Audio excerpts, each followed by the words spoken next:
Hey! Hey! And welcome to Crippled System, episode 242. We are live, Yep. and we're waiting for Nathan. Yep. Unfortunately, I was actually going to tweet out a picture of me and David and doing kind of like the waiting for David picture that we had a while ago, and I forgot to tweet it out. But hey, we're live. We are live. So do you have any quick announcements at all? No. No, I don't either. Okay. Did you go to the events this weekend? There was an event that was in La Crosse, I saw. No. I did hear that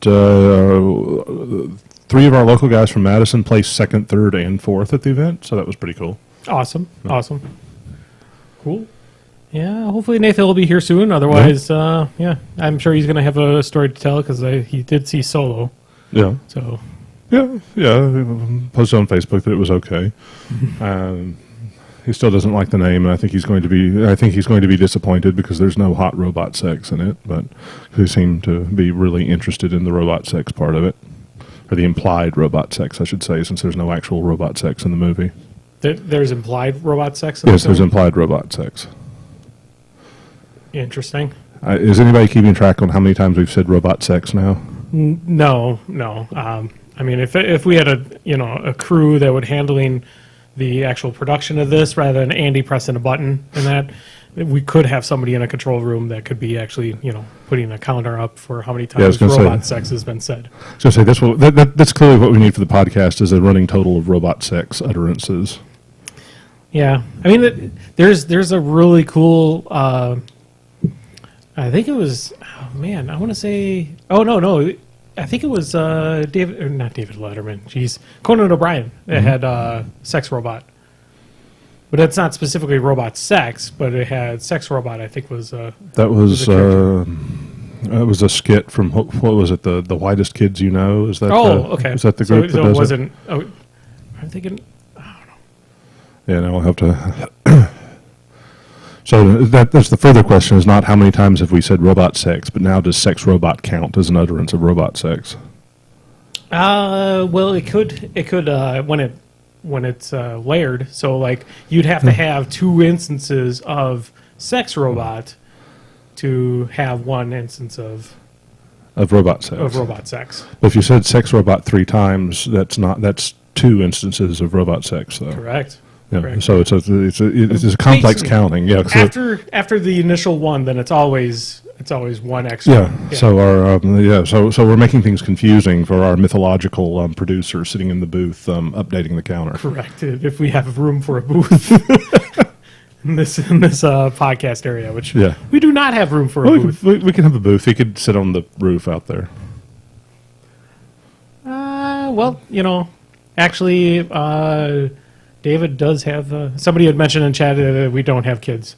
And David has 2 kids? 3 kids. I have 3 kids, yeah. Yes. All under 10? Or no, you just mentioned one was... 4, 7, and 17. Yep. So... Yep. Aha! And then the other bearded person that's on here that's normally here on time. Bearded system. Bearded system, yeah. That's... Oh, yeah. No, we don't... No, not in the cellar. Yeah. I don't even have a cellar. So I was going to mention this. I was hoping for Nathan to be here. So I've been dealing with some folks on trade forums on Facebook, and I've only had one successful trade. You know how I solved that problem? Don't use the Facebook market group for trading. Yeah. It's well, I mean, in the long run, it would have worked out fine, basically where I got a refund. But like the first guy that I ordered a couple blisters of some miniatures said that he sent them off, never got them, asked him for a tracking number, never got it, and got sent from Canada. Yeah. In that time period, I got 3 things from the UK like weeks after I purchased it from the guy. Yeah. And other people are saying that they got their stuff from him too. So I don't know. Maybe my postman is horrible. This last one was I ordered a miniature from a guy, and the guy sent it, or he forgot to send it, for one thing. Reminded him. He said, it'll be out tomorrow. Still didn't go out. Sent him another reminder. Finally went out. And he says that this packaging right here costs $3. Okay. Is just a fucking envelope that's been chopped in half and taped up. Yeah. And then the card that it came with obviously is being pressed against a miniature, so my card is all bumped and fucking ruined. Yeah. Idiots. So I'm Dave, and I play Kador and maybe Legion. Oh yeah, we forgot about introductions. My name is Andy. I brought down Retribution down to the game store Awesome. last week, and I thought about playing them Huh? for Yeah. a few moments. But otherwise, I play rat catchers for Guild Ball. Okay, and Nathan is on chat complaining that he's running late. Yeah. So yeah, that's all right. You know, he's probably watching the cast right now, which is Yeah. not safe to do when you're driving to the podcast. So It's illegal in several states, too. I don't know if it is in Wisconsin or not. I think distracted driving is bad in general. I mean, it's I don't know if it's actually illegal in Wisconsin. Yeah, Legionnaires points out that there's a harping on the 22% win percentage at the America's Team Championship for Ret. So you're doing better than that at 0 out of 0 games. Yeah, I mean, I haven't lost a game. Yeah, I mean, that's pretty awesome. yeah. Also, Ret, the Ret CID is supposed to start this week. It is. It is. I am partially excited. I'm partially not excited. Some of the things at least one of the things I seen were some of the previews they gave like a couple months ago, like Battle Mages losing Force Barrier, and the changes to the I call them Hulk hands. I can't think. Artificers. Mega Mittens. Yeah, you know, the fact that the artificers are getting some major changes too. I mean, they just basically become where they just passively give force barrier to nearby units. I think. No, it's a star action, I believe. It's a star action. That Okay. they can hand out force barrier. Okay, but it gives out to a unit. Yeah. Okay, then that's not so bad. But I mean, Yeah, that's sort of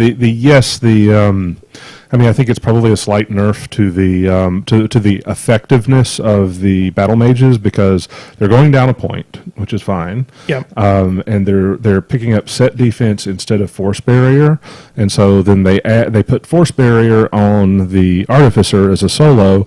But then apparently the way it is right now is battle mages are a freebie in forges. And so you're only going to take them in forges, but they're free. But they're now your freebie units, and I think that even if losing permanent force barrier is a slight nerf, considering everything put together, it's a nerf going from force barrier to have it applied from an NBC, going down a point, and picking up set defense because force barrier is really, really, really good. Force barrier is really good though. But the thing is though, when I played my Retribution, you know what killed my battle mages? Shooting. my battle mages didn't die to melee at all. Yeah. They died to shooting. No, yeah. I mean, the 8-point battle mages without passive force barrier are worse than 9-point battle mages with static force barrier, and set defense doesn't make enough to change that. Yeah. However, if they are a freebie for 30 points of jacks and battle engines in Forges of War, then yeah, it turns out they're really good. Yeah, that could be pretty awesome. I'm hoping that they expand a little bit of Forges of War. I mean, if they're touching both those units, then I assume that Forges of War is going to get a rework as part of the CID as well.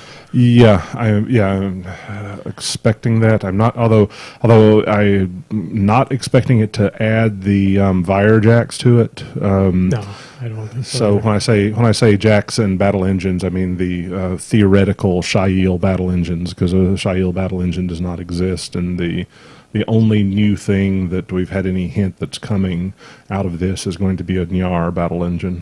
Yeah, the cool Eldar skiff or whatever it is. Yeah. I can't. All right. So. Yeah. So and Ret is getting a hover tank, which is pretty fucking awesome. Yeah, that was the skiff I was talking about, the Eldar skiff. Yeah, I thought I saw some concept art for that. I think Doug Hamilton was showing that off. He's the one that's sculpting it. So, I mean, basically all the awesome stuff from Ret has been coming from his sculpting hands, or his digitally sculpting hands. Yeah, but that is apparently a Dawn Guard battle engine, so it'll go in the Legions of Dawn theme, and some of the changes for that, I think, sound like they're going to make Legions of Dawn a really strong theme force as well. Let's see, what else was mentioned? Viros is going to be having some good times again. Yeah. He's probably him and Ron are probably my two casters I like to play the most out of Kalissa by far is my favorite Ret caster. And, I mean, she runs, I think, everything now. And with some of the other changes, let's see, what else was it? Mage Hunter Infiltrators are supposed to get Combo Strike, which means they can actually hurt things. Okay. So instead of their single basic POW 8 attack or POW 9 attack. I think it's POW 9. POW 9, maybe Gang. I don't know. I haven't paid too much attention to them because basically their whole shtick is they are high defense and don't do a lot of damage. But with Combo Strike, they can actually do a reasonable amount of damage. What else was supposed to happen? Invictors are supposed to get Repo 3 from their command attachment and get cheaper, which is good. It sounds like Desters are getting essentially completely redesigned, which is also good. Yeah, it'd be nice to. It's kind of funny. Since Lock and Load, I've seen people posting pictures of their Desters. I'm like, I might be able to pull these out of the box now. Yeah, and assemble them. Yeah, and my Desters are sitting in the box right now, waiting to be assembled as well. Yep. Apparently the List Healer is getting added to Shadows, and the Artificer is getting added to Legion of Dawn, and which being able to now drop Force Barrier on a unit of Sentinels with, say, Asayan, who can also give them another +2 defense against shooting, seems to be really good.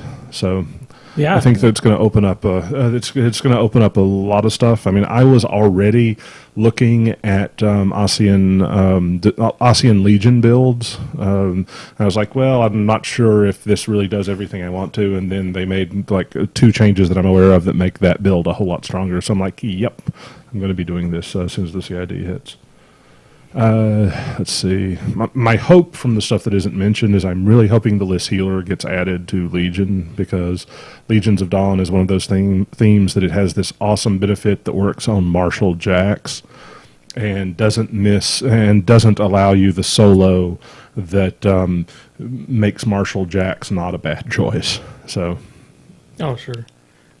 Yeah, I have. To be honest with you, I really haven't played much of Ret in Mark III, so I'm excited because they're my only painted army that I have. Yeah.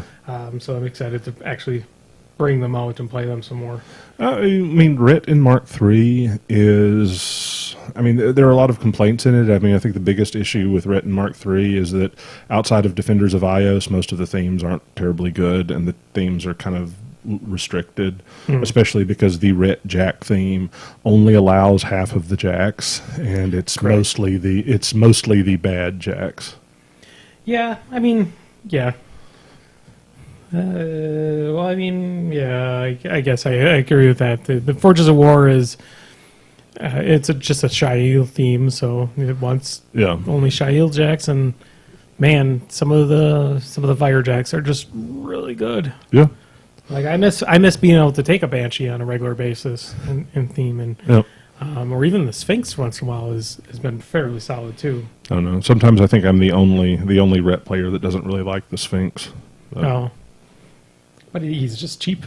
That was the only reason why I liked him. Yeah, but now you can take Harpies instead, who are amazing and cheaper. I have a Harpy. I own a Harpy. I don't own multiple Harpies yet, but. That's one of the things I plan on purchasing soon is more Harpies. Yeah. No, they were worthwhile because I mean, in most of the Ret lists I put together recently have three Harpies in them as the battle group, and my ASEAN Legion builds run 5 Harpies.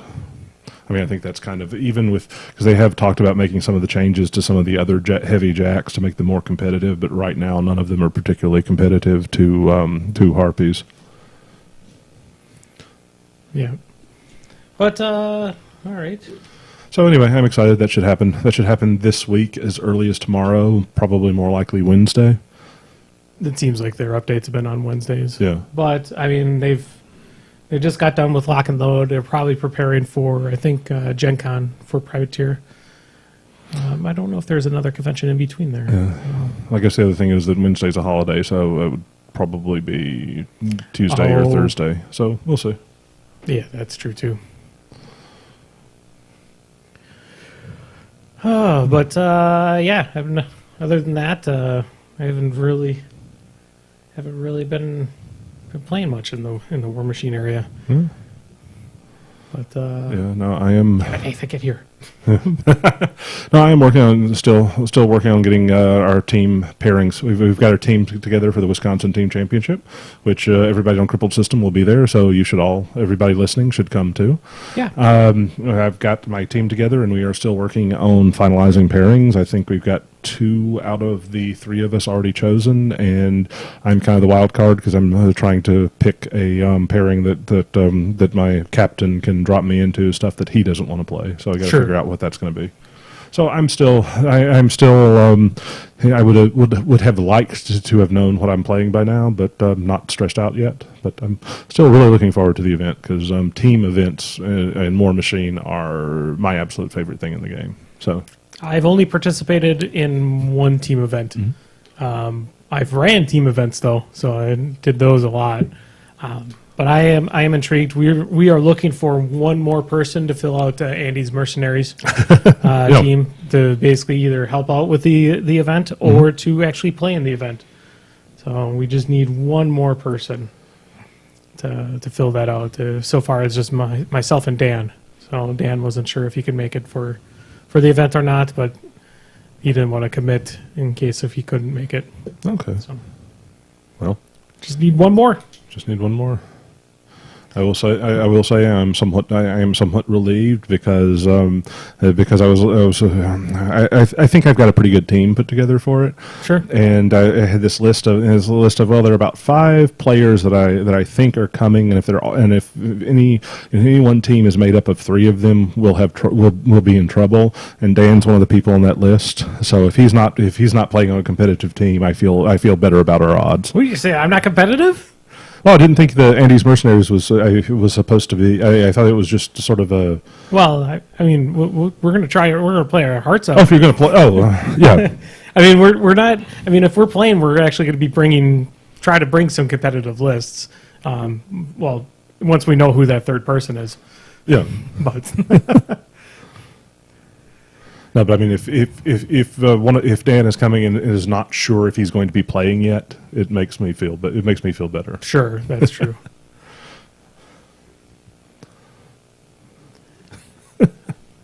Yeah. Nathan is writing in his car, which is disturbing because he's the one participating in chat right now, which is very odd. Yeah. But yeah, no, I'm excited for WiTC.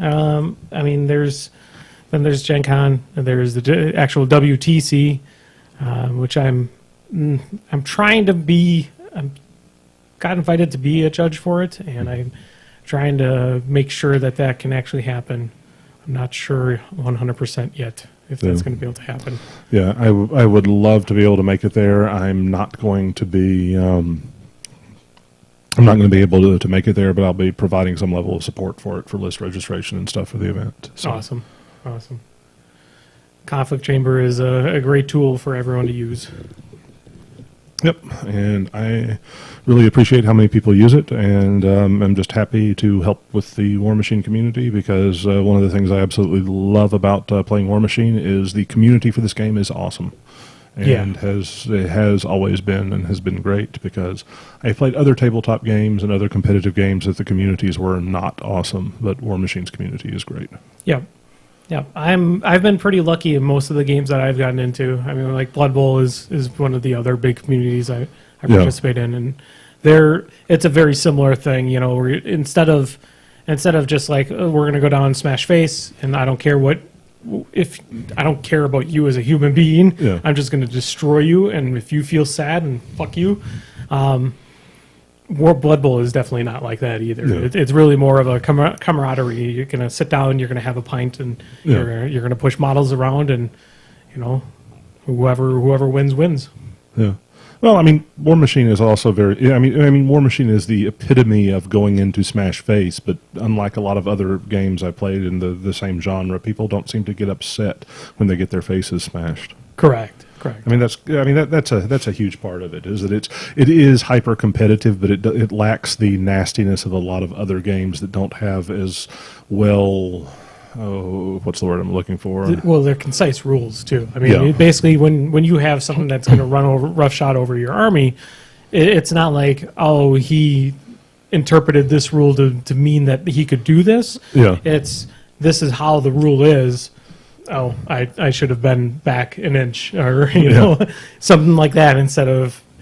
That was the problem I had with Warhammer Fantasy. I mean, it's a dead game, so. Yeah. So, but like Warhammer Fantasy used to have like a bunch of how you're wheeling units or your troops around. You could end up cutting into a different unit, and then you'd have like sliding, where if you just barely clip a unit, then you would just slide into place, which could give you like 8 more inches of movement as well. Yeah. Oh yeah. I mean, that was one of the things that was miserable. What was miserable about. And I'm Nathan. You can just crop that in at the beginning. No, that's not going to get cropped in. That's all good. When do I come in on screen here? Wow, this is a delay. Yeah, it's like a Oh, good, there I am. Good, like 5-second delay. Okay, I'll turn that off. 5 to 10 second delay. But no, Hey, Nathan. It's competitively tightly designed, but it doesn't have the try-hard fuck you nature of overly competitive nature. Yeah. Whereas I think what you're Well, I mean, splitting. I think the having the rules that are well written and actually work, I think, goes a long way for this, because there are very few serious rule debates in War Machine. Because I mean, that's like every time I've gotten into a rule debate, somebody's like, yeah, we could determine this. I'm going to call a judge and we'll figure it out. I've never had a serious rule debate at an event in War Machine, and every time I have left the state to play Warhammer, that happened. And usually, far more frequently in War Machine than in other tabletop games, if you're having a rule debate, one of you is really, really obviously wrong. Like it is very rare in War Machine to reasonably be able to interpret a rule 2 different ways. Yeah. It is usually pretty clear on the card. Yeah, there are like 3 in the history of Mark II and Mark III that I can look at and say, yeah, You can't difficult. fucking rocket jump before you charge, and I will stab a bitch who says otherwise. Yeah, I 100%. I am with you. No, I'm talking about Mark II Sprint. Sure. Correct. Yeah. Correct. Yeah. I made it. I figured when you sent me the message, you were like, I'm going to be about 15 minutes late, and then we got about 6:20, and I'm like, we should probably get going. We should start. Yeah. I will do it early in the episode. My recommendation is check how long movies are. Don't assume. Oh. Why the fuck is Incredibles 2.5 hours long? Well, because they spent Jesus, it's 14 a years. kids movie. Is it 14 years? Yes. Yeah, it's been like 14 years since it came out. Movie started at 4:05. I'm like, all right, a kids movie will be like 90 minutes. Maybe 2 hours. That's 6 o'clock. I'll get to Andy's at 15 minutes. Then the credits start rolling. I look at my watch and it's 6:25. Crippled System has started broadcasting. I'm like, motherfucker! Damn it, Brad Bird. I just saw a start of a movie where he just directed. Was it The Incredibles? No, Was it Incredibles 2? No, Was it Iron Giant? nope. You still haven't watched Iron Giant. Oh, I've seen Iron Oh, Giant. I thought Iron Giant you hadn't seen. No. Oh, no, it was Big Fish that you haven't seen. Yeah, I don't care. I knew one of those 2 movies because I had discussed the fact that it would destroy you. Yeah, Big Fish would probably destroy me. Yeah. Well, actually, any emotional movie will destroy me because I'm just a big crybaby. Did you watch Logan? Oh, I fucking cry at Logan. Yeah. Yeah. That was a good Yeah, one. I mean, My wife doesn't want to see Logan because of that. has she not seen it? She has not seen Logan. I keep telling her she needs to see it because it is one of the few comic book movies that stands up as a movie without the comic book elements. It's that good. It But helps. yes, It it helps is a little sad bit the to whole way know- through. To know like Xavier, because they don't really explain Xavier at all that much in the film. They kind of mention that he is a psychic and he's a powerful mutant. Yeah. But I mean, it enhances it to already know, but I think they do a good job within the story of explaining it. Yeah. But already knowing obviously helps. Chat wants to know if I've done some cocaine. You'll have to clarify. Do you mean ever or just now? I mean, I'm not saying that'll change the answer, but I would like a clear question.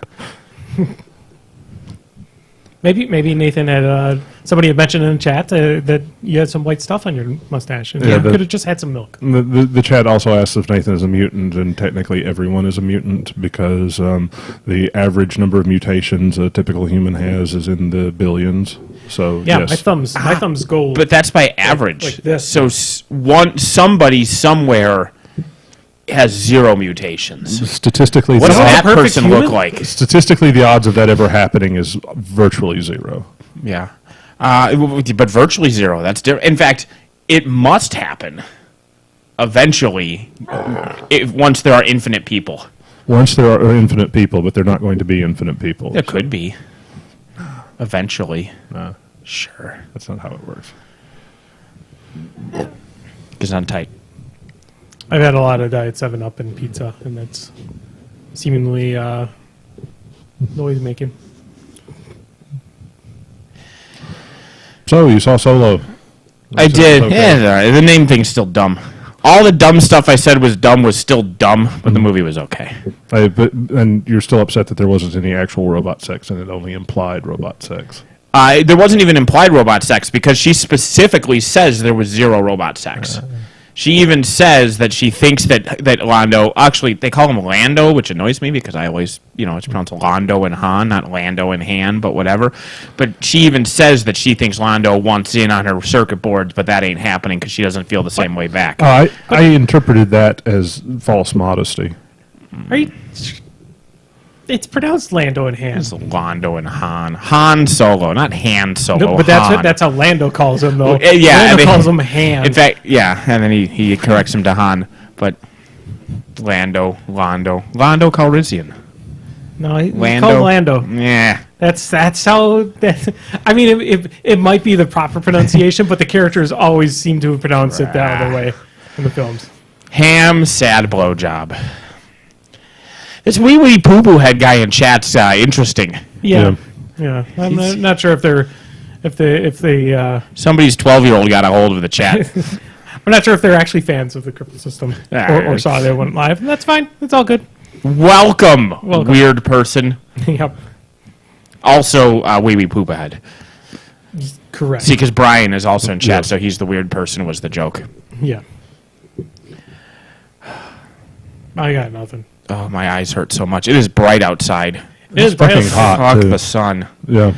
We bought like a bajillion BTU air conditioner. I'm like, I'm just going to spend way too much money right now, put this in the window, and it actually can cool like 2,000 square feet, so it'll actually get most of the first floor of the house. Sure. And then we get it home, and I measured, and it fits the window by half an inch, so it's like, great, I can put that in there. And then I see the plug is one of those stupid, like one of the prongs that's sideways mega for plugs. an appliance. Yeah. I mean, the outlets I have by there don't even have a grounding hole. Like, that's how wrong these outlets are. That's So not I got good. some electrician work ahead of me. It's any consolation. I did the exact same thing like 15 years ago in upstate New York. Yeah. Was that it was really fucking hot. I got the biggest air conditioner I could, got it home, and realized I had no place to plug it in. Yeah, well, really, it's like, let's get one of these room air conditioners. And it's like, the thing's cool, like 300 square feet. I'm like, do you realize how small 300 square feet is? You mean one of the room ones that sits inside the room? Yeah. Or No, okay. the like the ones, that stands, like that sits in the room. Oh and yeah, the one that stands. It's like those. It's like yes. It's like if I'm sitting at my desk and I have it in my lap, I will be sufficiently cool with that. But no, you need an actual. You need an actual wall or window unit. I've seen a ton of do-it-yourselfs. All you need is like a cooler and a fan and some ice, and you're set. And no, we don't have bamboo sticks. Brian pointed out the house was built before power existed, and that's not even exaggeration. That house does predate electricity. Does it really? Maybe. When was widespread electricity? Is it way? Turn of the century. Right. I mean, the house is 1912. So Oh, there was electricity. There, I mean, Yeah. it may in Plain, Wisconsin. it may not. The house may not have been wired when it was built. Sure. But like there was a lab somewhere where Edison was murdering elephants. He'd been doing that for 20 years at that point. Yeah. So it was still news. Yeah. I lived at an extremely So it's not a old house. widespread. There wasn't a grid. Yeah. Is the point. There wasn't like a grid that when you build a house, it would have Yeah, electricity. I think the grid was basically limited to big cities at Yeah. that time. I mean, like when I lived in a super old house for about 20 years ago. The center of the house had a cistern that was built from a steam engine. Nice. So it was the actual tank of the steam engine. Like when you walked into the house, you could actually see the outline of it in the center of it. That's pretty awesome. Yeah. That's how they would get their hot water, is they would boil that up. Oh, I had to fix a faucet in my basement today. Joys of home ownership. Yeah. It was an ordeal and a half. You should see Faucets are about Central annoying. Air for that thing. It would cost a pretty penny, but I bet you that house would be able to contain it fairly well. Yeah. No, that house contains really well, actually. Yeah.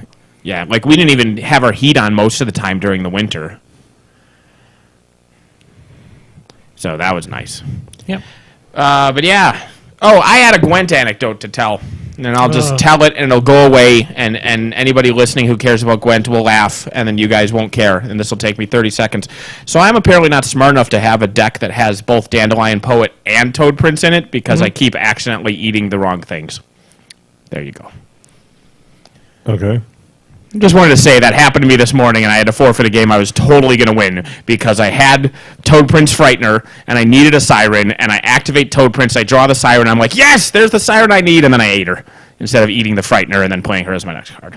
So, wah, wah. That's not the first time I've done that. I am not smart enough to have both of those cards in my deck. Was that supposed to make any sense? It makes sense to anybody who plays Gwent. I wasn't going to belaborously explain it to you because I figured you wouldn't care, but I can. So No. both of those cards make you draw a card. Why'd you interact? Dandelion Poet is draw a card and then play a card. So it's basically just, an extra cycle. So really he's just like a thinning, and then he's like a 5 strength. So it's just basically draw a random card and give it plus 5 strength is essentially what he does. And a second body. But Toad Prince is draw a card and then consume a card, basically discard it from your hand and boost Toad Prince by its strength. So you don't necessarily do the one you drew. So Frightener's a 13 value, so I played Toad Prince. I draw a Siren, which is great because I needed it for my next play. And then my brain, instead of going, all right, now eat your Frightener and you have your Siren for next play, went, great, we're currently in Dandelion Poet mode. Pick the card you want to play. And I picked Siren and ate her. Okay. Does that make more sense now? Yeah. Good.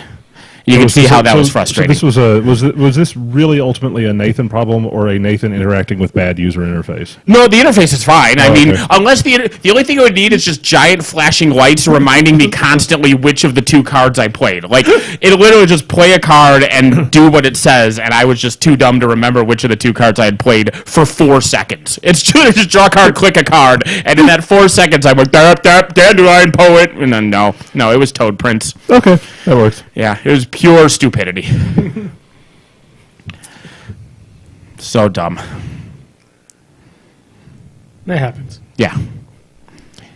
So, do you have any plans other than running the WITC? We touched on it about it a little bit. Yes, No. and how everybody should come to the WITC, especially everybody in chat right now. You Yeah. should come hang out with us at the WITC. Wee Wee Poo Poo Head said he wanted to be your third, Andy. Yeah. So they can join in. Yeah. You're welcome. If they know what game it is and where it's going to be I at. don't know. They can't possibly be less competitive than you are. Oh, really? Well, that's what That David was wasn't what I saying was about saying. you. Yeah. Your team is dismissible. Correct. Garbage Just 'cause- players with yeah. no skill or... Yeah. Milwaukee, Wisconsin, July 28th. Come on. Wow, your microphone is like pushing through your pop screen. Good Lord, man. There you go. Yeah, It's the like the pop screen- hands coming out of the screen in Poltergeist. Mine was kind of doing the same thing. That movie was good. Poltergeist? The original. Yeah, not the remake. Not the no, remake. no, that is not a remake that was necessary. Our remakes, we were kind of talking about this about songs though too. Is our remakes necessary? You have to change it enough to justify yourself, just like with songs, right? If the Yeah. first one, there's 2 possibilities. Either the first one was a misstep and you're trying to do a better version. Like, and it isn't a good movie, but it's still a decent example of this. There was a shitty sci-fi movie called Parts, the Clonus Horror. And it's bad enough that it was on an episode of MST3K. It's just a goofy, disposable sci-fi movie. But it had a decent concept to it, which was clones being raised to be organ transplants and stuff for rich people. And so that idea was interesting enough that Michael Bay remade it as The Island. Yep. Right? And so fine, right? You take a movie that failed that has an interesting premise and you try to make it. Or option two is you take a really good movie like The Magnificent Seven, like Seven Samurai, and go, okay, there's a cool samurai movie, but people like Westerns. Let's see what it looks like as a Western, and you make The Magnificent Seven. You don't just do The Seven Samurai again. With Chris Pratt, right? So there you go. So you have Seven Samurai remade as Magnificent Seven, a justified remake, and then you remake Magnificent Seven with Magnificent Seven. That is a very unjustified remake. So you can see both versions right there.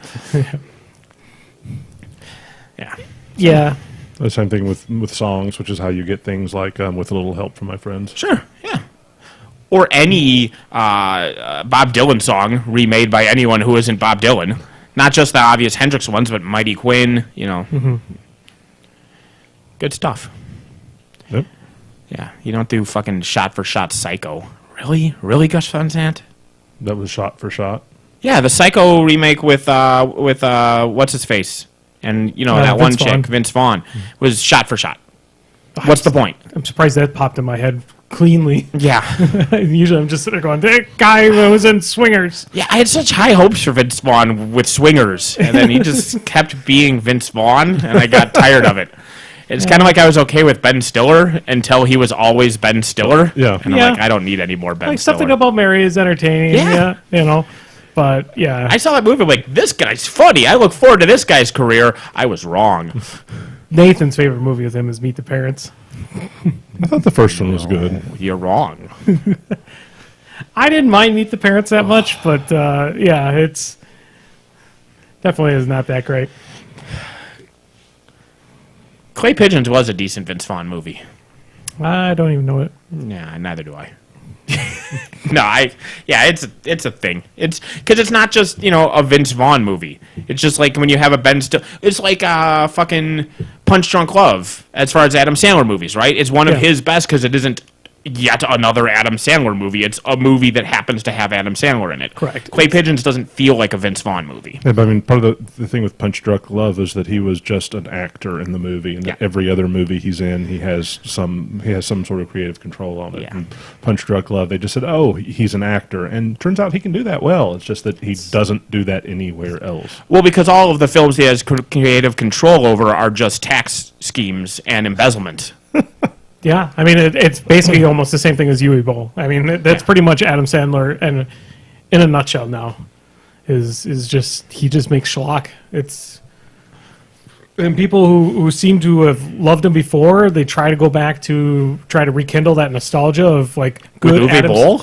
No, I'm talking about Adam Sandler. Oh, okay. There's no nostalgia over Yui Bowl films. Was there an Adam Sandler written movie that was good? Yeah. I don't mind like Happy Gilmore, like the very first couple ones. Happy like Gilmore, Billy Madison, some of his earlier stuff. I mean, it was more so just kind of adorable comedies. Yeah. Where he wasn't just doing a voice to do a voice. And it wasn't just him getting 8 of his best friends to go on vacation to Aruba and filming it and pretending it's a movie and releasing it upon the unsuspecting public. Yeah. He's got 24 writing credits. I'm going to look at him here. Jack and Jill is probably one of those. And then Billy Madison and Happy Gilmore and Waterboy. I don't mind Waterboy. See, that was still in that late 90s where we hadn't caught on to the fact that Big Daddy's really where I started to hate him. Actually, no. For me, is Little Nicky. No. Don't mess with the Zohan. Mr. Deeds. Mr. Deeds is probably... Speaking of remakes that weren't necessary. Oh, well, I didn't know that it was a remake. Yeah. Of like a harmless 1950s like Cary Grant movie. Oh, sure. Grown-ups. Bucky Larson. I forgot that existed. Jack and Jill. Fuck Hotel Transylvania. Those aren't too bad. Nah. Those actually are... I mean, they're... I mean, I guess they're just bad kids movies, so they're harmless, right? Because they're just bad kids movies. Yeah. It was kind of watchable. I remember watching the first Hotel Transylvania. His daughter's like disturbingly hot. Is that weird? Right, Adam Sandler's daughter? In Hotel Transylvania, Oh, Dracula's daughter.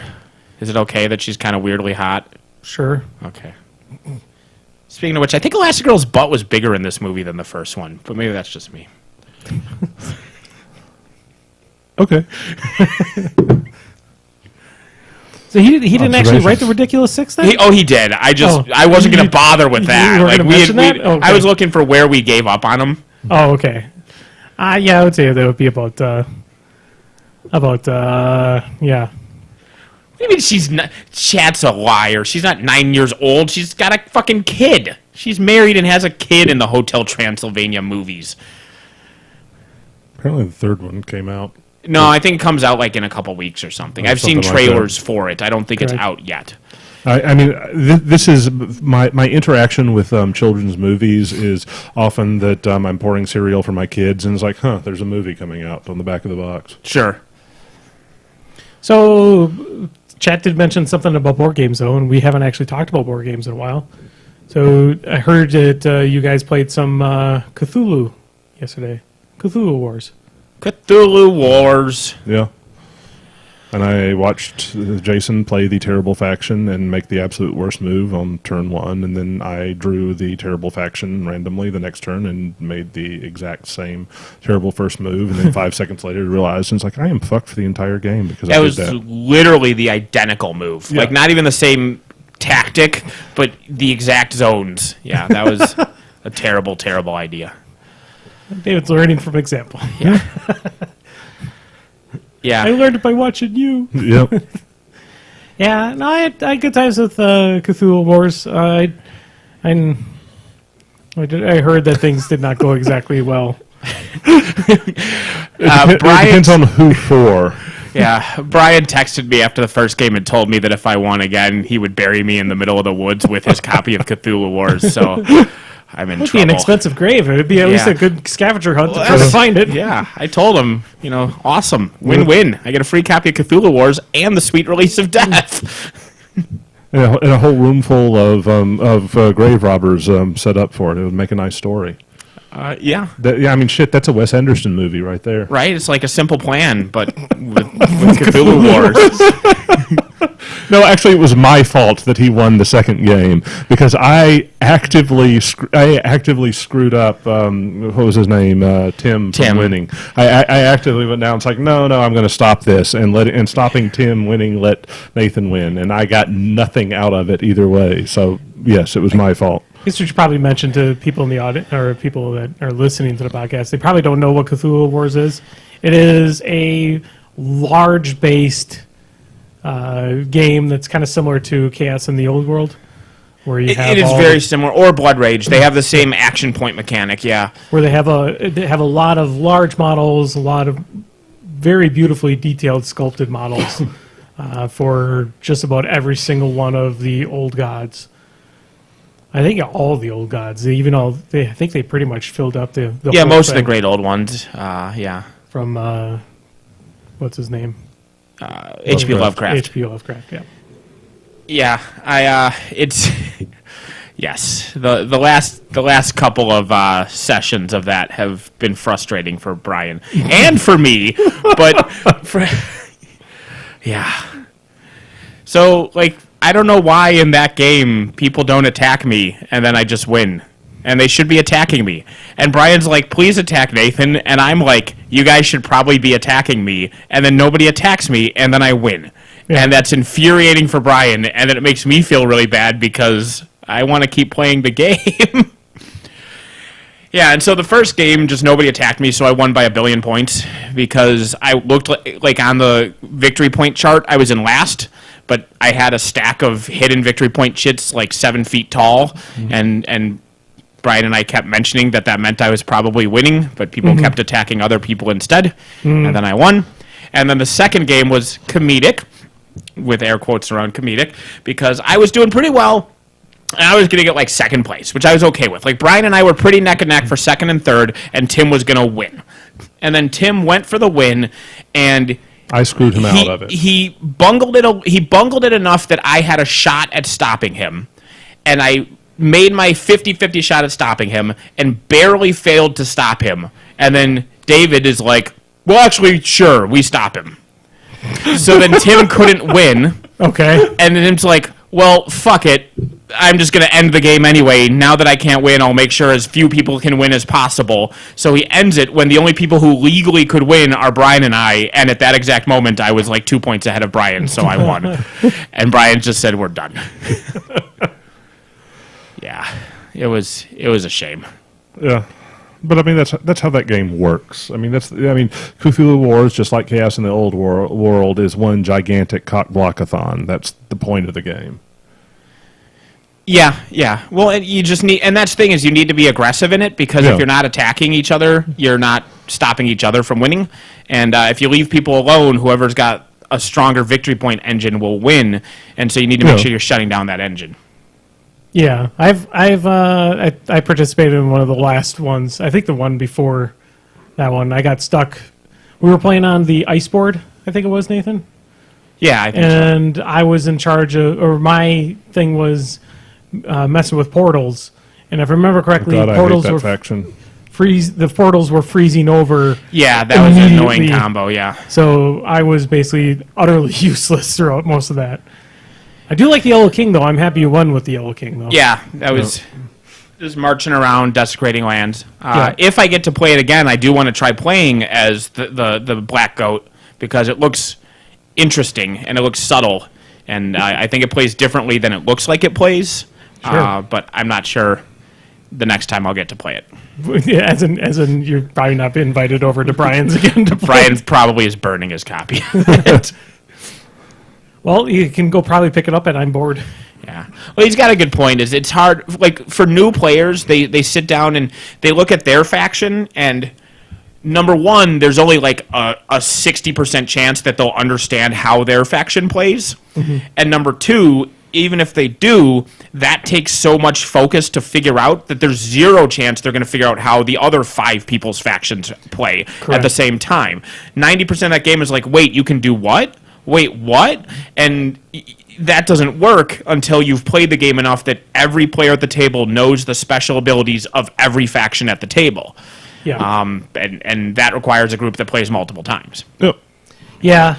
No, I can definitely see that. There's a lot of, and it rewards action. I mean, going and taking out opponents, and that's what the game is about. And if you play a lot of, build-up games, that's fine, but eventually that game you stop building and you just have to start attacking. And I think that happens faster than people think, because it's such a physically big game that your brain kind of assumes that it's also a long game. Like, you think you're playing Twilight Imperium or Dune or something like that, and you're not. Cthulhu Wars is like a 90-minute game. It is fast. It is short. It is not a game where you build up for 5 turns and then start going out. It's a game where after 4 turns, somebody has won. Yeah. Like, you have to be fast. Yeah. Yep. Fair Stone. Why don't you just go ahead and block that guy? Like, I don't know why you haven't. Like, he stopped being cute a long time ago. But yeah, so I don't know what other board games I've played recently or whatnot. Bought the expansion to Dark Moon. Look forward to never getting to play that. Yeah,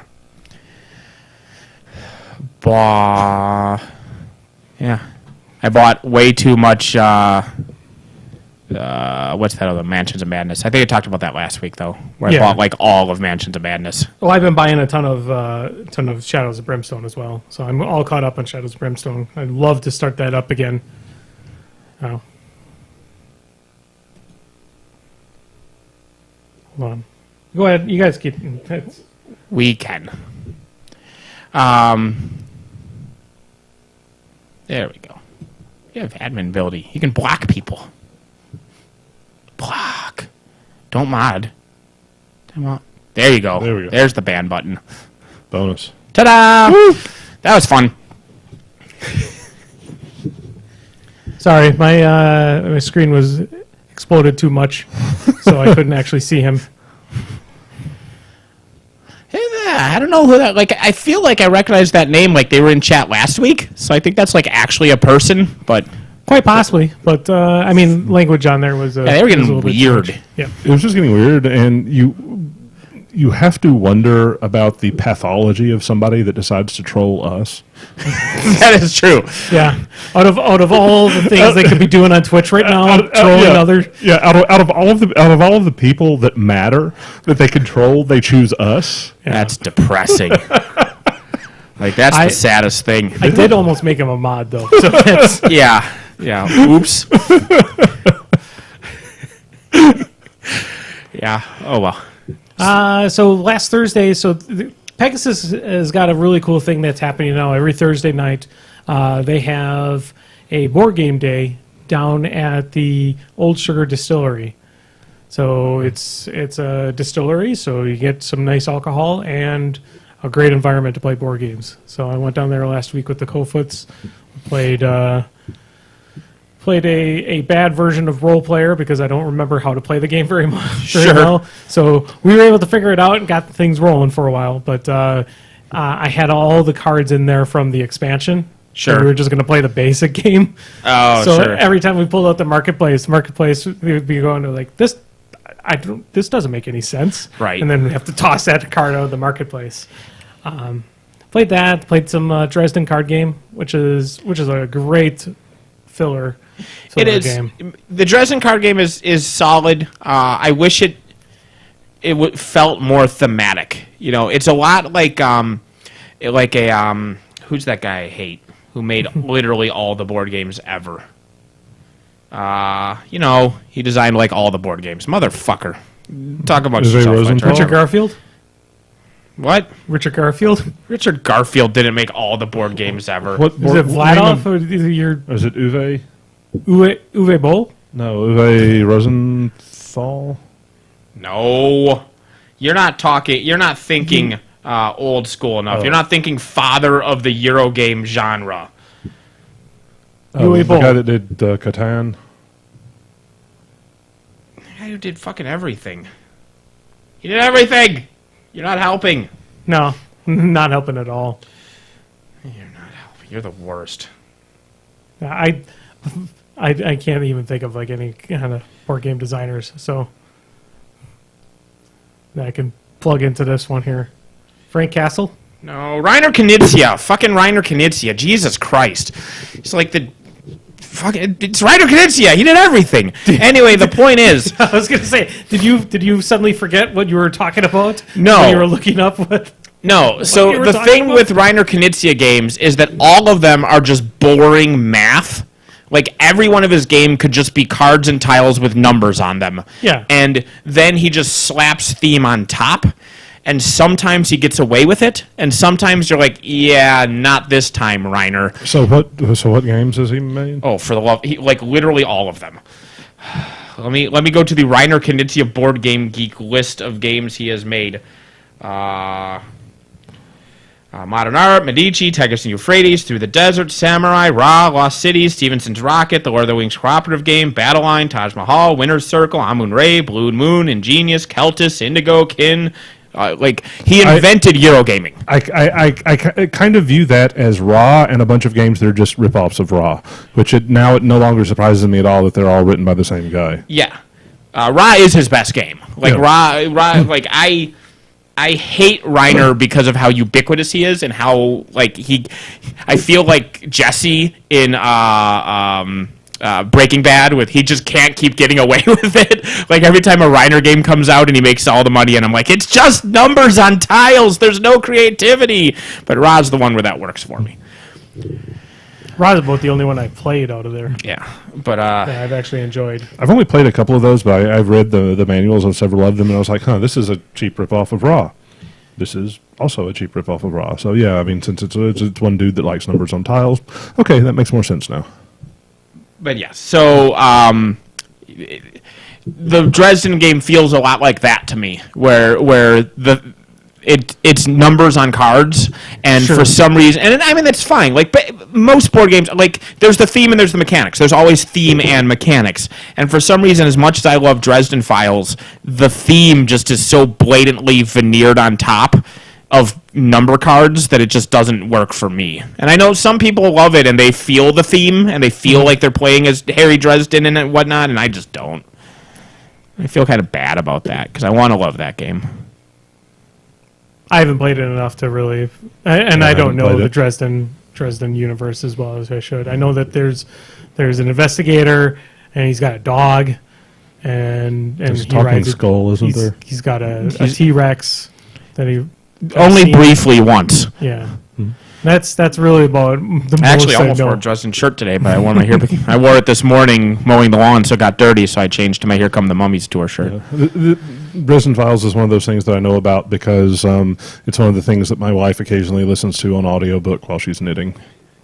It's And something that's my that primary exposure to it. it'd be nice to do. I mean, I know that the guys on the Crippled System podcast, I enjoy doing the podcast about the Dresden Files. It would be nice for them to come out with another book so you can do another podcast on the Dresden Files. I mean, we're looking at about 2 years, 3 years since we did those. Yeah, and he used to release one every year. Yeah. Womp womp. There was a talking skull. I'm not just hallucinating. Am I?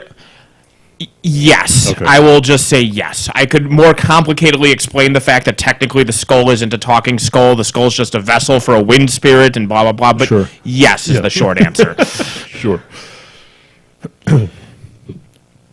Yeah, but is it Brian's mentioning that he had a book come out last month. Was it a Dresden Files book?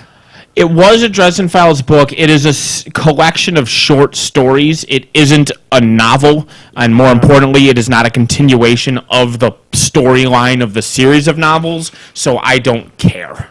Like they could all be fine stories, but I don't care. I need more of the ongoing story. Sure.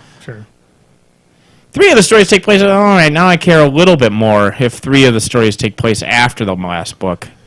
Uh-oh. Nathan's being called out. I don't know. Well, I didn't say I knew anything about it. I said I didn't care. Well, yeah.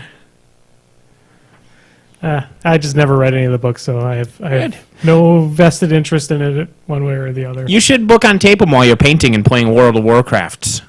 I could do it on Warcraft, but the other one would mean I'd have to paint. Fair. I've actually had some painting done in the past couple of weeks. It's been strange. I've done a lot of fishing in WoW, so I've been trying to get that achievement for my Underlight Angler, which I got, which is amazing. I'm more interested in the series of short stories now that I know it has Butters the Knight on his first adventure. Spoiler alert, Butters becomes a knight. Who was Butters? Butters is the dweeby mortuary attendant that gets hauled along on his adventures eventually. Okay. He's basically every time I hear of Butters, I immediately think of South Park. Then that's South fine. Park That's Butters. about right. It's that, except as like a 40-year-old balding man who loves polka. But it's basically if Butters from South Park grew up and yeah. was a mortician, and then a wizard abducted him to go on an adventure with fighting zombies, and then he became a polka-powered Jedi Knight wielding a sword of God, Sure, like you do. Okay. as you do. I'm just saying. Yeah, I don't know. Like I said, I don't know it. So yeah, no. Because he was introduced in the story with the aforementioned T-Rex. Because there was a book about zombies, and they're powered by drums, and so Like Bernie. yeah, sure, like Bernie. I'm going to go with that. Yes. Oh, yes, like Weekend at Bernie. Exactly. Weekend at Bernie, yeah, too. So, It's powered by music. Yes, and so drums specifically power the zombies.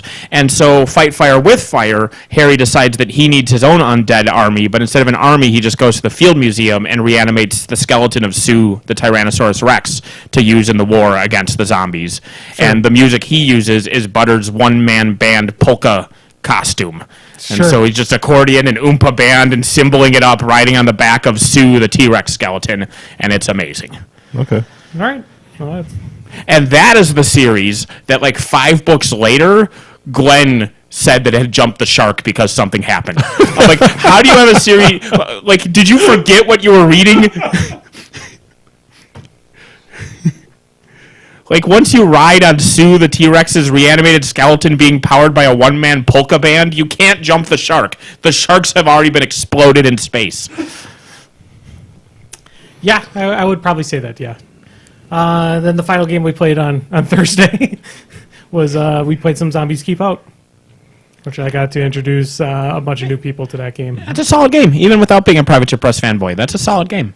It's probably their best board game they've put out. It's not saying a whole lot, unfortunately. No, it's probably saying a lot. I mean, a lot of their games are, I would say, I mean, I like the folks at Privateer, but I would... I really like the folks at Privateer. I really like a lot of the stuff they've done with miniature gaming, but every board game from them I played has just been lackluster. So... It's usually a scaled-down version of whatever's popular at the time. So there's 4 Bodgers games, right? There's Infernal Contraption. 5. There's 5 now. Infernal Contraption, Heap, the shitty wrestling one, Zombies Keep Out. Yep. Is there a 5th one? Scrappers. Scrappers. Okay, I guess I don't remember Scrappers. Scrappers might be okay. Scrappers is the very first one. That one was not very good. So Infernal Contraption is actually a really good game. I like Infernal Contraption a lot, and I think Zombies Keep Out is actually a really solid game. Heap is garbage. Heap is a fine game. It is a passable, fun little trick-taking game until you find out that the last 5 minutes of the game 100% invalidate the first 45 minutes of the game. It's an by old country design. for old men, the board game. Yeah. So it's That's what it is. It's like 75% like, I'm building this shit. This is awesome. This is awesome. What? And all of that, all it does is give you a minor advantage for the one thing that matters at the end. Yeah. And like you could literally just play basically deal cards and then play the final round of the game, and that would be just about the same. Yeah. It is. So that's for it. So 2 of the 5 Bodgers games I think are actually worth owning just in general. I think Infernal Contraption and Zombies Keep Out are both legitimately interesting games. And all of the level 7 ones are fine. Yeah. But unfortunately, all of them came out after the craze of the kind of game they are died down, and also aren't quite as good as another game in that same category. Correct. Like the third one isn't as good as XCOM, and the second one isn't as good as Descent. I mean, they're okay.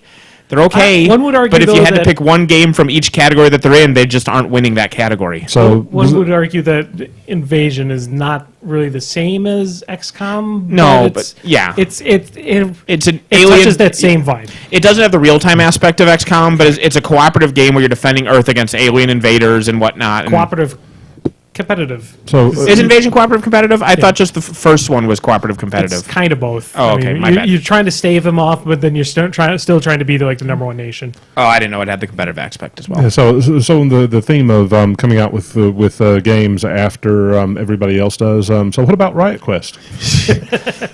Or Riot Quest. Oh, I thought we were going to talk about Fallout 76. That's going to be fine too. Fallout Yeah. 76 is going to be fine. Yeah, people totally still care about the survival games. 5 years from now, we'll get Fallout Battle Royale. Actually, Fallout Battle Royale would be pretty awesome if you just dropping people in armor just from a plane or even from outer space. Outer space? You're getting greedy now. Fallout Space would be awesome. Can you imagine? Oh, yeah. So, yeah, what if we built a space program? They built a moon colony, and then the bombs hit on Earth. Oh, sure. So, yeah. Then the moon colony is just there, and then they return back to Earth after the bombs hit. That would be why the fuck is that not a game? There's a Fuck. cheesy, because it's bad but enjoyably bad, 80s film. I think it's either late 80s or very, very early 90s. It's right around the turn of the decade movie called DEFCON 1 that has a similar premise to that, where it's people on the International Space Station, you got a dozen or so astronauts, Sure. nuclear Armageddon happens, and they're like, that's not good. And then they come back to Earth. Well, that happened on Last Man on Earth as well. That show still exists? No. Okay, good. It stopped, but the one of the characters, the main character's brother, was up in the space station as the Earth, as the Earth consumed itself with whatever the plague it was that was in that show.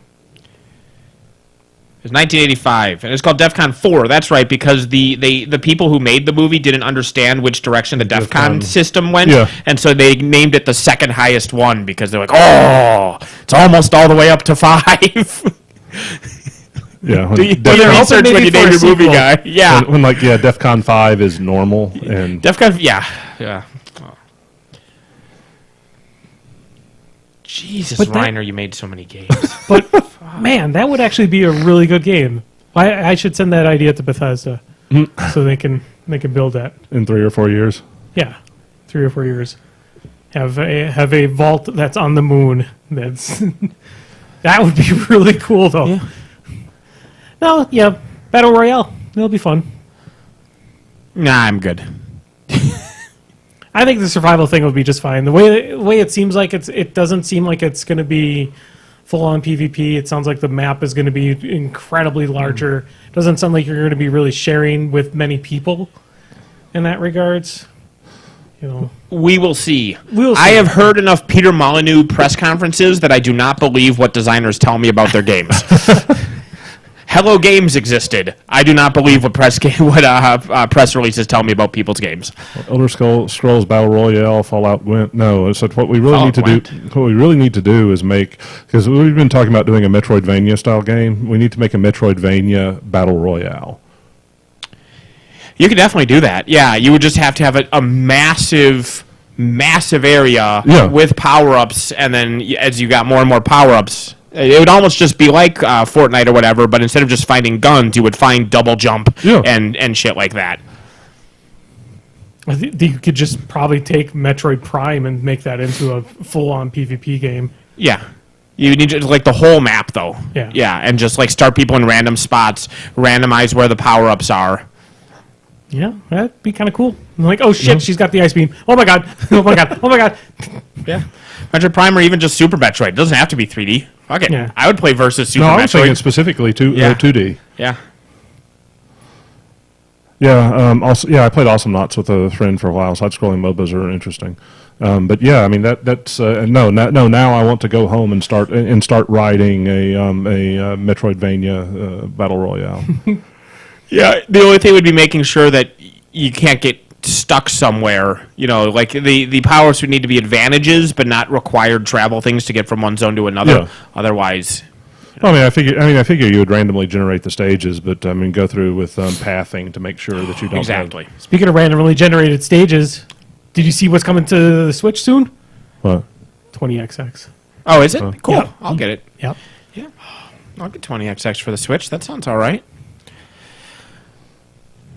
There's Mega Man. Mega Man's good stuff. Mm-hmm. Although Mega Man 11 is also coming to the Switch, so That's true too. I'll get them both. There's enough room in my heart for both of those games. Thank God Is Mega for Man 11 Capcom. going to be modern or retro? It is not going to be 8-bit. It's going to Okay. be. It's still going to be side-scrolling and whatever, but it's going to have more modern art. It's going to look like more so like Mega Man X in that regards.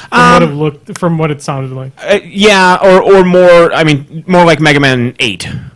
Because it's still going to be the Mega Man art style, but not the X art style, but not the 1 through 6 where it was the 8-bit style, but 7 and 8 where they started having to be a little more like cell shaded, or not cell shaded, but More realistic so and whatnot, yeah. animated. Yeah, exactly. No. Yeah.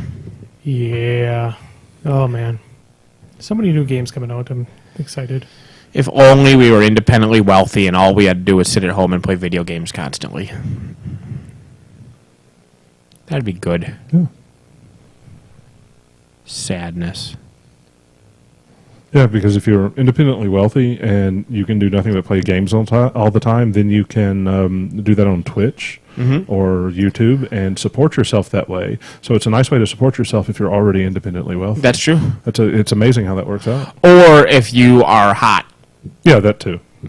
Yeah. Like, I would just whore myself out on Twitch. Yeah. I would just play video games Well, with my boobs hanging out if people were into it. But you can always, I mean, if you're independently wealthy, then you can get yourself those programs that will actually take your movements and your mannerisms and convert that into like some kind of hot anime chick. I mean, Or hot anime dude. I mean, boobs Depends are on purchasable Or both. these days. Or both. So That's So true. you can do that. But I'm not hot in general. Well, you'll be hot now because if you're playing at home in your house, I would be when you have physically, yeah, that air is true. conditioning, then you'd just be hot. Yes. Yeah, or be lucky like Markiplier. Who are these people? Markiplier is it is possible to be a successful male Twitch streamer if you just get lucky. Like, they're not any better than anyone else. I mean, they're fine. I mean, they're passably fine. They're the Big Bang Theory of Twitch. Like, okay, it's just, that's a thing, and for some reason everybody likes it. They're charismatic in some way or another Sure. that draws a crowd to them.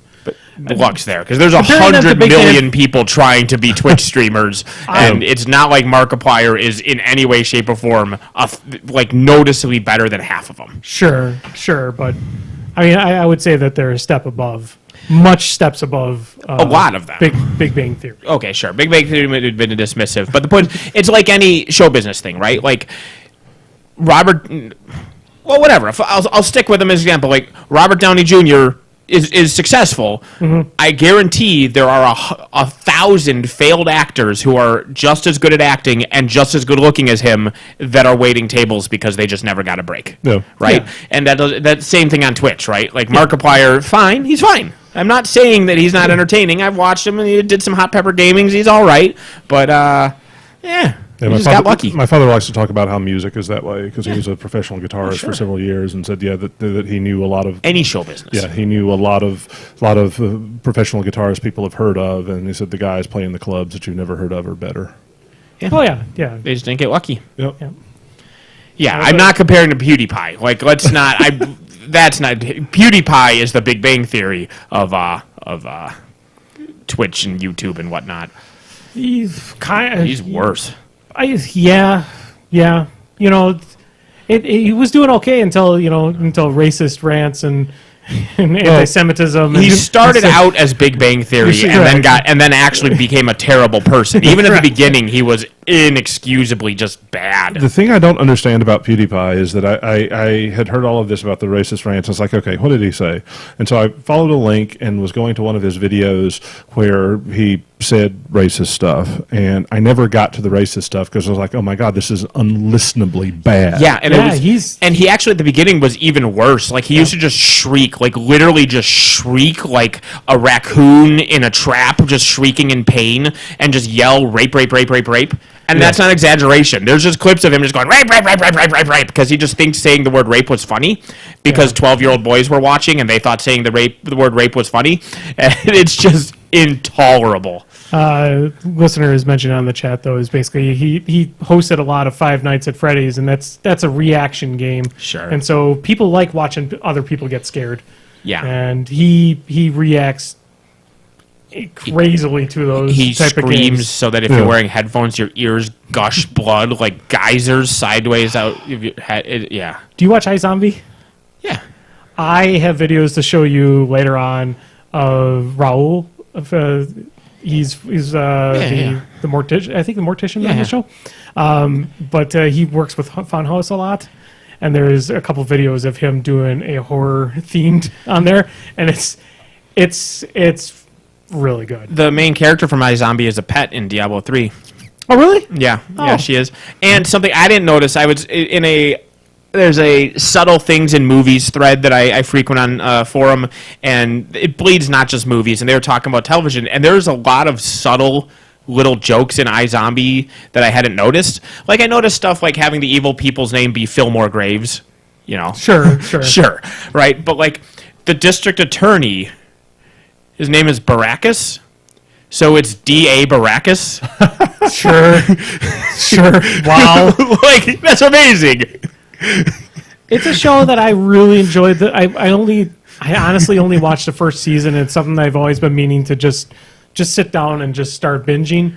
I really enjoyed it. It's an adorable show. It's like It's like Psych. it's like Buffy for nowadays. Sure. Yep. It's one of those just fun but smart in a relaxed way, like Buffy, like Psych. Because it doesn't have. Well, I guess it has some drama, like Buffy style, but not like when it got really drama heavy, like towards the end, but like season 2 or whatnot. But yeah, iZombie's great. He doesn't like the main character's name in chat. Well, it is Liv More. I mean, Yeah. Well, you know, it's what she does. It's a great name. She's going to live more. do we have any Zappity? Oh, somebody actually had a Zappity Grumble at the very beginning. What was our favorite terrible movie? Oh, it wasn't the guy saying I looked like a sausage with tits? That was not. No, I'm going to go all Alex Trebek here, and that was not phrased in the form of a Zappity. That was not. That is true. That was not phrased in the form of a Zappity, so it was not accepted. All right. We're looking for the Zappity Grumbles. That's a lot of message deleted. That's my house being old. No, the chat doesn't actually go back that far. Doesn't go back We've that far, actually but had what so was much. our favorite terrible movie? What was our favorite terrible movie? Yeah.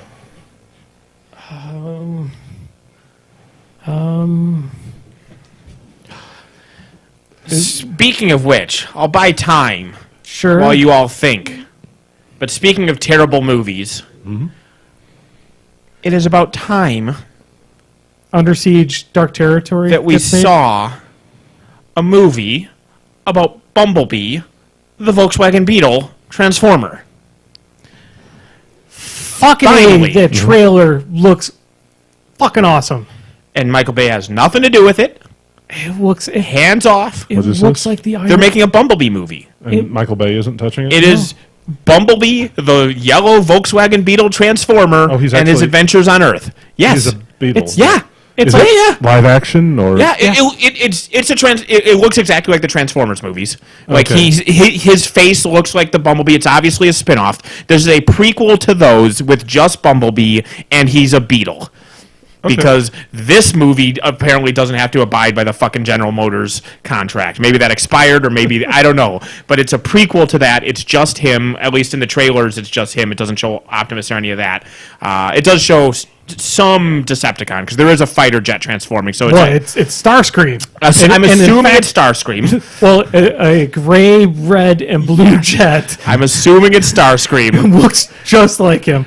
That's oh my god, that movie touches me in the childhood.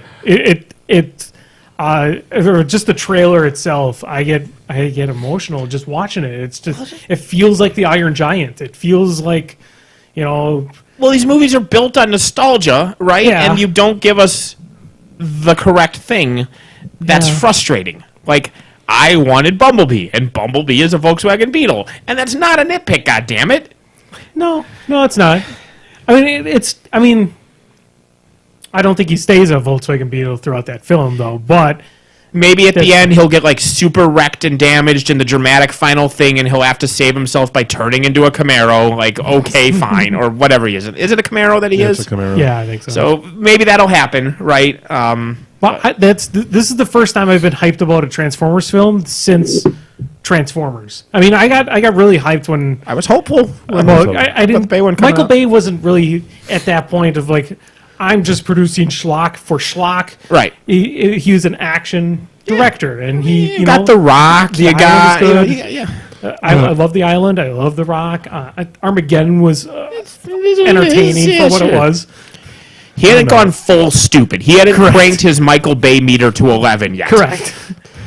This was before nobody could stop him anymore. Right. Yeah. It's similar to like a lot of people who have their own oeuvre when you have stuff like David Lynch. Same thing, right? Like early David Lynch, he had a style, Yeah. and the style was surreal, and the style was whatever. And now he's just a parody of himself because he feels the need to out weird himself. And Michael Bay had a style, and as stupid as his thing is, he was good at what he did, and there was actual merit in it. And it was interesting to see people trying to be like Michael Bay and doing it poorly, so you could see, oh, there's actually skill in what Michael Bay does.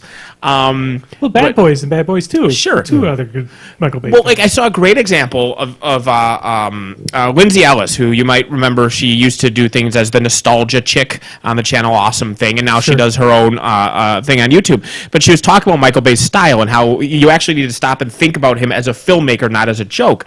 And she compared a shot from Battleship to. It obviously is trying to be Michael Bay, and you can tell because what it is the characters are like standing up into frame while the camera like spins around them, and that's in every Bay movie ever, except behind them is just like a blue sky, and they're like without reference points behind them. When you look like the Bay ones, there's always like things happening. There's tall buildings, there's motion, so that you get this actual feel of the spin. And with this, it's just like, I guess the camera went in a circle. So like, it's interesting to actually give him his credit, but that was prior to Transformers 17. Bumblebee shits on a guy. Like, I don't think so. I think Battleship was. We're actually Battleship's fine. I'm not bad with the Battleship, but that specific shot Sure. was obviously Oh, yeah. trying to be a specific. They saw it work in Michael Bay movies. Yeah. And Battleship is trying to be a Michael Bay movie. Yeah, it is. It's flat out. brilliantly It's flat out. trying to do. It's And written for him to direct. That shot fails to recreate a shot that Michael Bay is famous for. The rest of the movie's fine. Yeah, but I mean that's an interesting point, because I mean this is, in a lot of cases, the skill in making schlock is often really understated, because I mean none of us could go out and make a Michael Bay movie. Maybe we could write one, but we couldn't. I mean, none of us have the skills I hope necessary. I could not write a Michael Bay movie. I really hope that nothing I write would turn out like a Michael Bay movie. Well, but, I mean, don't sell yourself short, because we've got a lot of liquor downstairs. You would just have to write "no homo" constantly on a piece of paper. But yeah, I mean, there's a substantial amount of skill in that. I mean, that's I've talked to people before that's like talking about Budweiser, because we're here in Wisconsin and I'm going to talk shit about Budweiser. But Budweiser is terrible beer. It's not terrible beer because the people making Budweiser are bad at making beer, because they know exactly what they want to make, and they are fucking scientists at making Budweiser. But it's schlock, and it takes some skill to make that level of perfection of schlock. Well, like it comes up every time we talk about the Fantastic Four movies. Roger Corman is incredibly talented at making a Roger Corman film. Like, no one on the planet could do what that man does with $7 and a ticket for a 6-inch sub at Subway. Like, he will make you a passable feature film for that. It's a gift. Yeah, still the best Doom in all of the Fantastic Four films. Even more so than sci-fi tragic Doom from that one movie. And it's because there's an earnest, artistic vision there, right? And love. Yeah. I think he loves everything he does. I don't think he's. I love Roger Corman. Corman is definitely not jaded and cynical and trying to churn out profitable blockbusters. Corman is loving what he's making with every penny he can scrounge up to make it and stretching the fuck out of that budget. Oh, yeah. There's not a wasted cent on a Roger Corman movie. Those PS1 graphics are so great.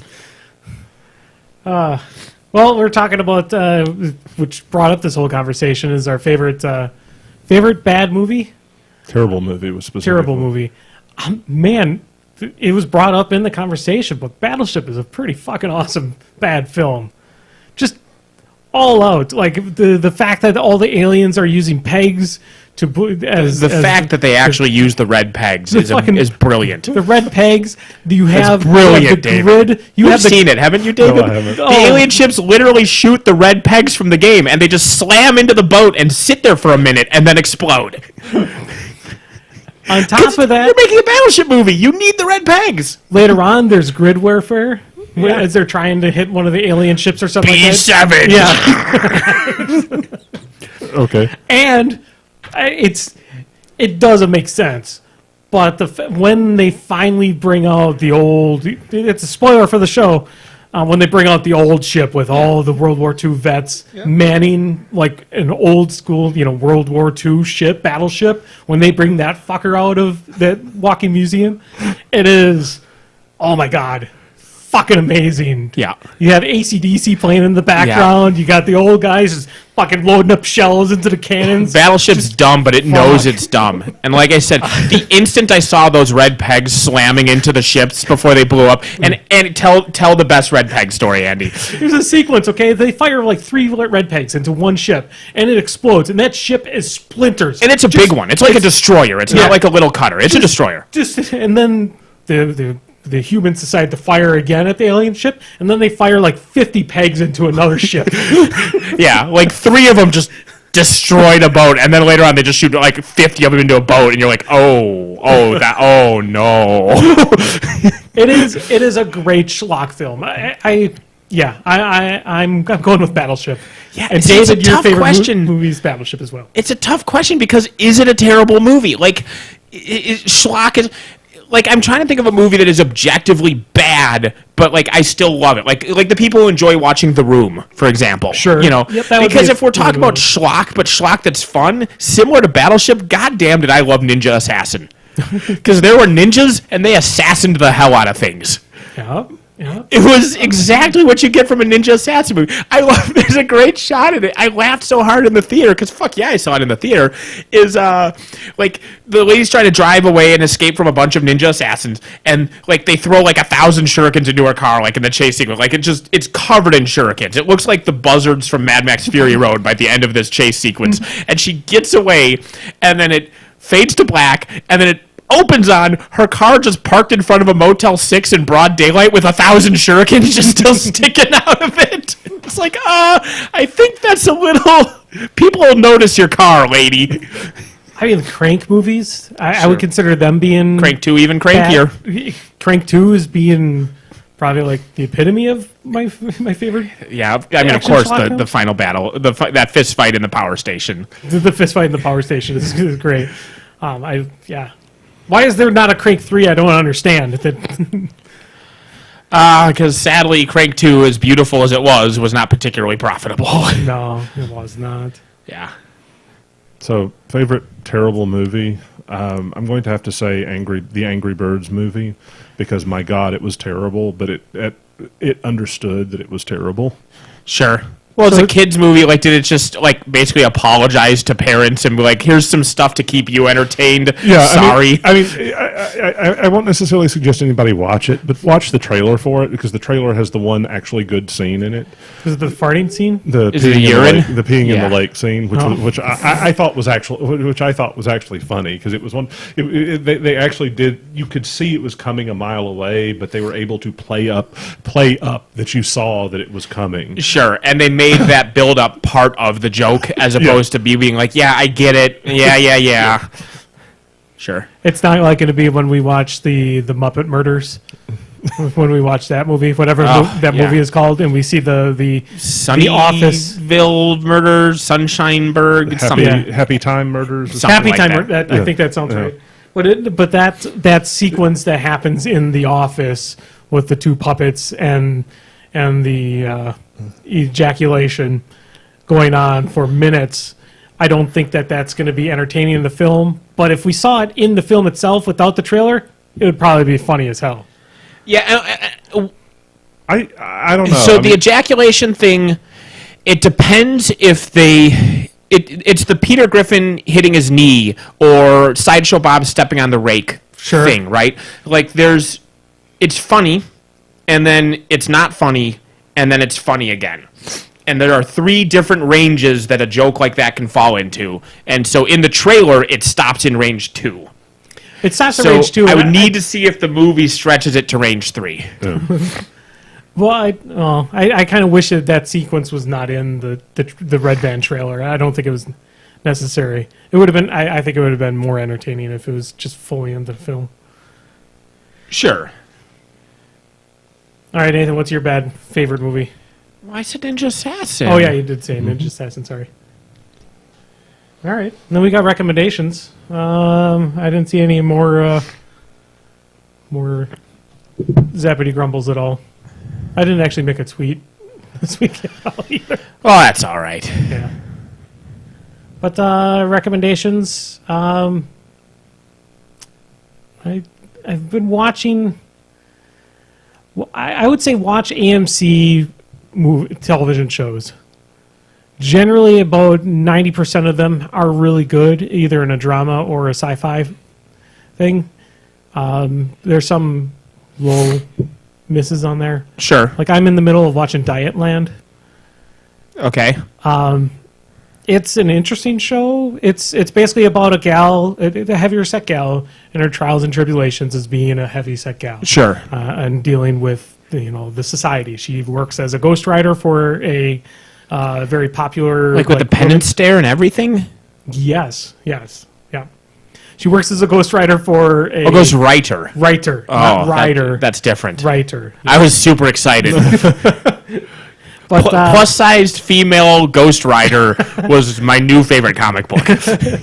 But she works as a ghostwriter for a very popular magazine, kind of like a Dear Ann type thing. Sure. And at the same time, there's a feminist group that's running around killing bad people for doing bad things. So, like, like Bill Cosby would be on their hit list. Until this sentence, I thought this was a documentary. I assume this is not a documentary. It is not a documentary. Because literally until then, I thought this was a documentary. Sorry. No, but it's really kind of dealing with the main character's issues as being a heavyset gal, Sure. and people how they react around her, and then also these murders that are happening around of basically killing of bad guys, Sure. being chauvinistic and bad. So far it's been pretty decent. But I mean, like AMC, I mean, they made The Terror, which is really good. Halt and Catch Fire, which is a great not documentary, but it's a great retelling of things that happened from the building of computers from the late 70s until basically about 2000 or so. There's a combined total of at least 2.5 good seasons of Walking Dead. Yeah. You can combine it all. It's in there. The most recent season of Fear the Walking Dead is probably the best season that they've ever put out of Fear the Walking Dead. And because it had a crossover with The Walking Dead. Brought a good character from over there, and then they just killed off every other character that was on that show. There's only like one person that's remaining from the original show. All right. I'll recommend Cthulhu Wars because I hadn't played it until yesterday and really enjoyed it. Well, all right. Well, Chad is asking quick, would you stand by Walking Dead at this point in the show? I would not stand by Walking Dead at any point in the show. It's annoying when you hear about actors leaving a show because now for the entire next season, we're wondering when Andrew Lincoln is going to die. Sure. When his character is going to die. Sure. So that's annoying. Supposedly... And when are they going to kill off the host of Talking Dead? I don't really want to comment too much about that, but I'm very cautious about that situation because I mean he's had a lot of success, and he's had a lot of people back him up too. Yeah. For accusations that one girlfriend has laid upon him. Mm-hmm. But yeah, so yeah, I wonder when they're going to kill that show too. There is a YouTube channel called First We Feast, and specifically one of their series in it is Hot Ones, where they... Oh, sure. And I had just missed it for a while. I'd see it pop up on my YouTube feed, and I would just ignore it because it looked like clickbaity crap. But it's actually... I watched 3 or 4 episodes today, and what it is they have celebrities on there, and they ask them interview questions as they eat increasingly spicy hot wings. And so you get surprisingly at first I thought it was just they eat hot wings and haha look at them sweat. Isn't it funny that Terry Crews is literally hallucinating? Sure. But it was actually funny that Terry Crews was literally hallucinating. But the questions asked during were actually really interesting interviews. And I like good, interesting celebrity interviews versus the generic plug your movie shit they do like on late night shows, and that's why we like Craig Ferguson and stuff like that. Yeah. I was just about to say it sounds like a Craig Ferguson episode going wrong. So you get the Schadenfreude of watching Natalie Portman eat a 2 million Scoville unit hot wing, but you also get surprisingly decent interviews. So I would recommend checking out Hot Ones on the YouTubes. They're pretty good. I just realized I may have spoiled Walking Dead for next season. Oh, that's fine. But I mean, nobody should be watching Walking Dead. It's garbage. I watch it. Yeah, but it's garbage. If it was a movie, it would be your answer for what terrible movie do you watch? I can answer my terrible television show I watch, and that's Z Nation. Z Nation's better than Walking Dead. It knows exactly what it is, and it is flavor of the week whatever. Also, the overarching plot of Blue Guy. Jesus, what's the fuck's his character's name? Murphy. Murphy, the Murph. Yeah. The overarching plot of that is way more interesting than aimless wandering for 8 seasons, which is what Walking Dead's giving us. Yeah, pretty much. Like the concept of Murphy, of someone who is naturally immune to the zombie plague and thus is a valuable commodity, is really interesting. So, Nathan, if you got a package that was sent to you in that, would you be annoyed? I got a miniature sent to you in that. A miniature was sent in this? My miniature that I bought from somebody for $15 was sent in that. In half an envelope. In half an envelope. Like that's duct tape. It's literally half an envelope. It's been cut in half. Correct. Yeah. And they taped that half. What? And he made me pay him $3 for shipping and handling. I mean, I'm lucky that the miniature is small enough that it wasn't damaged in there, because, I mean, those letters go through rollers. There's $1 worth of stamps on here, Yeah. and literally half an envelope. Where's the $3? Yeah, exactly. Like I said, I'm lucky that the miniature is small enough where it did not get damaged. And flat, yeah. Like And if flat that enough. Jesus. But Not- the card not is even- all bent up. Yeah. It's all got dents and bumps in it. If that was like an eBay thing, I would definitely complain. Nope, that was me dealing with the marketplace on Messenger, on Facebook Messenger. Yeah, I'm done with that too. Yeah. There is an amazing ability that she has. Check out on the back. If you can dodge a wrench. Yep. Yeah. You mean Dodger. And speaking of which, I didn't get angry at pee pee poo poo shitty fart in the chat because he called one of us a pedophile. I got mad because he said Dodgeball was a bad movie. Dodgeball's a great movie. Yeah. I just got annoyed with him because he was boring. That also. Like if Yeah. you're gonna troll, be at least an entertaining troll. Yeah. But I mean, if you're going to come talk shit to us, I mean, it's like at least make it entertaining. Correct. We are here to be entertained by you. Yeah. Wait.